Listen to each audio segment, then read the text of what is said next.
Bismillahirrahmanirrahim. Bismillahirrahmanirrahim. Assalamualaikum warahmatullahi wabarakatuh. Alhamdulillahirabbil alamin alladzi khalaqal mauta wal hayata liyabluwakum ayyukum ahsanu amala. Saudaraku yang beriman kepada Allah Subhanahu wa taala, kembali lagi berjumpa dengan channel kita Orang Surau. Semoga kita senantiasa diberkahi dan dirahmati oleh Allah Subhanahu wa taala. Baik saudaraku, pada kali ini insyaallah kita akan mencoba menayangkan beberapa video yang mana dalam video itu ada semacam bantahan dan meluruskan apa yang telah disampaikan oleh Guru Gembul yang dia sampaikan di dalam beberapa channel YouTube-nya. Yang pertama adalah berkenaan dengan apa yang dia sampaikan tentang Abu Bakar dan Utsman dengan Umar bin Khattab, bahwa Umar dan Abu Bakar As-Siddiq itu tidaklah hafal Al-Quran. Benarkah seperti itu? Benarkah sahabat terbaik Rasulullah tidak hafal dengan Al-Quran? Insya Allah nanti akan dijawab oleh Ustadz Fazal Himam akan hal ini. Kemudian yang kedua pun, Guru Gembul mengatakan bahwa cerita dan kisah-kisah di dalam Al-Quran itu tidaklah faktual. Hal ini juga akan dijawab langsung oleh nanti Ustadz Fazal Himam. Kemudian yang ketiga adalah berkenaan dengan statement yang disampaikan oleh Guru Gembul, di mana banyak para ulama di sebuah daerah di situ tinggi pula kriminalitasnya. Hal ini nanti akan dijawab oleh Ustadz Agus Khairul Huda, insyaallah ya. Saudaraku beriman kepada Allah Subhanahu wa taala, baik kita simak penyampaian beliau sebagai berikut.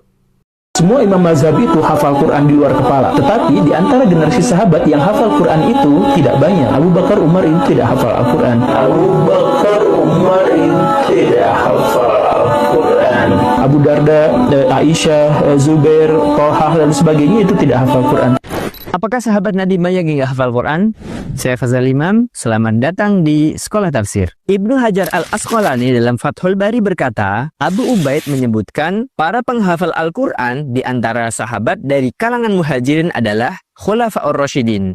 Berarti Abu Bakar, Umar, Utsman, dan Ali hafal Al-Quran. Kemudian Thalhah, Sa'ad, Ibnu Mas'ud, Hudzaifah, Salim, Abu Hurairah, Abdullah bin As-Saib, dan beberapa sahabat bernama Abdullah. Dari kalangan wanita ada Aisyah, Hafsah, dan Ummu Salamah. Khusus untuk sahabat Abu Bakar, Al-Hafidh Ibnu Hajar Al-Asqalani menyertakan data-data faktual kalau Abu Bakar sudah hafal Al-Quran di masa ketika Nabi masih hidup. Pertama, Abu Bakar membangun masjid di halaman rumahnya dan membaca Al-Quran di sana. Maksud membaca Al-Quran di sini adalah membaca dari hafalannya karena mushaf belum terkumpul. Kedua, Rasulullah bersabda, "Ya ummul qauma aqra'uhum li kitabillah." Yang mengimami suatu kaum adalah yang paling banyak bacaan Qur'annya. Ketika Nabi sakit, beliau mengutus Abu Bakar menjadi imam sholat. Ini bukti kalau Abu Bakar paling banyak hafalan Qur'annya. Kemudian terdapat banyak riwayat sebagai bukti kalau Umar bin Khattab hafal Al-Quran. Imam Malik dalam Al-Muwatta meriwayatkan, suatu ketika Umar mengimami sholat subuh dengan membaca surat Yusuf dan surat Al-Hajj dengan bacaan yang pelan-pelan dan lama. Imam Bukhari dalam Sahihnya meriwayatkan, Umar membaca surat An-Nahl ketika sedang khutbah Jum'ah. Sampai ketika ayat sajdah, dia turun, bersujud, dan jamaah lain ikut sujud. Imam Al-Baihaqi meriwayatkan, Umar menghafalkan surat Al-Baqarah selama 12 tahun. Ini karena surat Al-Baqarah turun secara bertahap selama beberapa tahun. Setelah hafal, Umar menyembelih unta untuk syukuran. Yang perlu kita tahu di sini adalah bahwa sahabat Nabi adalah generasi terbaik dan membaca Al-Quran adalah salah satu ibadah terbaik. Sangat ngawur menganggap tidak banyak sahabat hafal Al-Quran. Apalagi di zaman itu percetakan mushaf belum ada dan tidak banyak orang punya keahlian baca tulis. Wilayah-wilayah yang paling banyak ulamanya itu adalah wilayah-wilayah yang kriminalitasnya paling banyak, paling tinggi. Barangkali nggak percaya silahkan cek. Kita misalkan jalan-jalan yang agak jauh ke Belanda gitu. Di Belanda itu tidak ada kriminalitas atau hampir tidak ada kriminalitas, sedemikian sehingga penjara kosong dan mereka terpaksa harus impor narapidana dari luar negeri hanya agar penjaranya ada penghuninya. Tetapi di antara sedikit kriminalitas, Baraya cek di Belanda, kriminalitas paling tinggi itu adalah di circle-nya para ulama. Ini yang saya suka dari Guru Gembul yang solih, yang ganteng, unyu-unyu dan cabi-cabi. Perkataannya itu kelihatannya logis, very logis untuk orang-orang yang memang tidak mengenal hukum agama dan tidak menggunakan nalar. Saya sempat browsing nih, saya beneran nggak sih penjara di Belanda itu kok kemudian kosong begitu ya? Saking minimnya orang berbuat kriminalitas di Belanda. Itu benar Guru Gembul, nggak salah, benar. Jangan tersinggung, orang Islam memang betul. Cuman pertanyaannya, apa yang membuat penjara-penjara ini sepi? Ternyata standar kemaksiatan di Belanda itu memang beda. Artinya begini, contoh ya, mohon maaf Guru Gembul ya, ini poin yang Anda nggak sebutin sehingga kalau orang nggak teliti akan tertipu dengan ucapan Anda. Ternyata standar kemaksiatannya emang beda. Di Belanda itu narkoba saja itu tidak menjadi sebuah kemaksiatan. Misal contoh di pelabuhan Rotterdam di Belanda merupakan pusat transit narkoba terbesar di benua Eropa. Dari sinilah narkoba beredar ke seluruh dunia. Tak heran jika seorang jurnalis kriminal terkenal di Belanda, Peter de Vries, berusaha dibunuh oleh kartel narkoba internasional. Nih, ini data nih, ini saya tunjukin ya, Ani tunjukin. Kenapa? Di Belanda itu kemaksiatan tidak menjadi kelihatan banyak karena standar kemaksiatan memang minim. Contoh lain, misalnya kalau kita bicara tentang zina itu di Indonesia jika dilakukan bisa terkenal pasal perzinahan sehingga nanti akan masuk dalam ranah, oh berarti ada orang-orang masuk penjara gara-gara berzina. Tapi bisa jadi di beberapa daerah zina itu ada sesuatu yang legal ya. Legal artinya dia tidak melanggar aturan-peraturan yang ada di tempat itu, sehingga penjara-penjara akan jadi kosong, bukan karena orang yang bermaksiatnya tidak ada, tapi standar kemaksiatannya memang lebih rendah. Jadi jelas ya teman-teman ya. Semoga ini bisa menjawab pertanyaan dari Guru Gembul yang Masya Allah tabarakallah semakin hari semakin keren dan semakin hebat ya. Cuman logika harus jalan sehingga kita menjadi orang-orang yang cerdas dalam berpikir. Banyak tafsir yang menyebut bahwa di dalam Al-Quran itu gak pernah sebutkan fakta. Kapankah Nabi Adam turun ke bumi? Sebutkan tanggalnya. Ya, berapa tahun juga tidak pernah disebutkan di situ. Jadi sebenarnya di dalam Al-Quran itu tidak ada cerita-cerita faktual. Karena apa? Karena itu adalah pelajaran buat orang beriman. Jadi sebenarnya inti dari pembahasan cerita narasi di dalam Al-Quran itu tidak ada hubungannya dengan sejarah sebagai ilmu, bukan sejarah sebagai peristiwa, tetapi sejarah sebagai kisah dan seni sastra. Apakah kisah-kisah dalam Al-Quran hanya seni sastra dan tidak faktual? Saya Fazil Imam, selamat datang di Sekolah Tafsir. Yang perlu kita garis bawahi di sini adalah Al-Quran bukan kitab sejarah, Al-Quran bukan kitab sastra, tetapi Al-Quran adalah kitab petunjuk.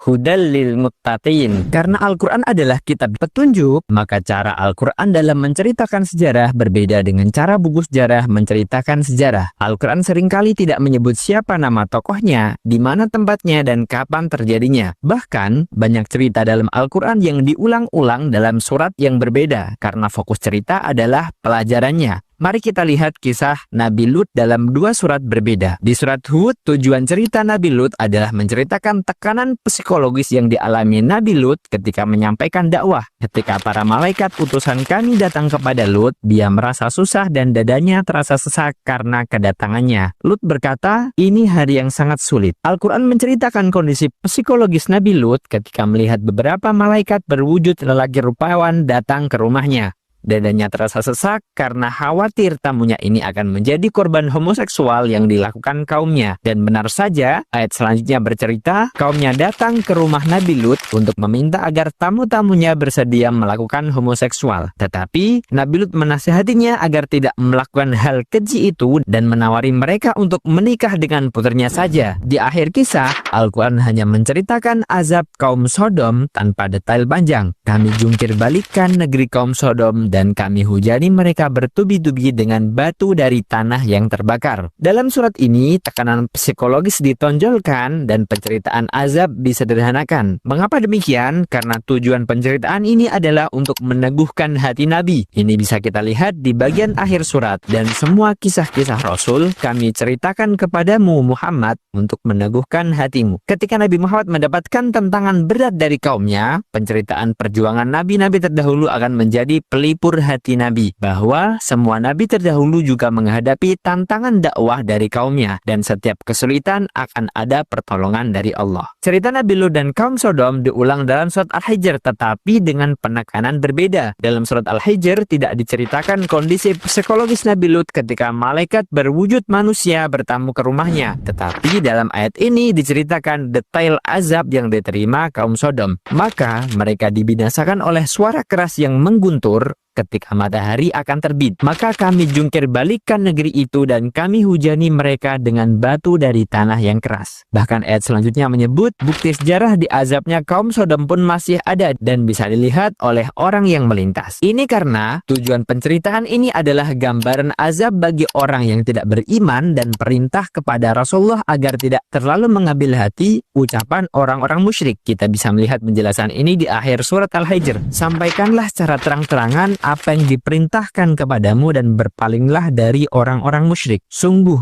kami menjagamu dari kejahatan orang-orang musyrik yang mengolok-olok. Jika Anda memaknai kisah-kisah dalam Al-Quran hanya sebagai seni sastra dan tidak faktual, apakah itu artinya Anda juga memaknai hari perhitungan amal dan hari kebangkitan sebagai hal yang tidak faktual? Barakallahu fikum. Subhanakallahumma wa bihamdika asyhadu an la ilaha illa anta astaghfiruka wa atubu ilaik wa billahi taufiq wal hidayah. Assalamualaikum warahmatullahi wabarakatuh. الحمد لله رب العالمين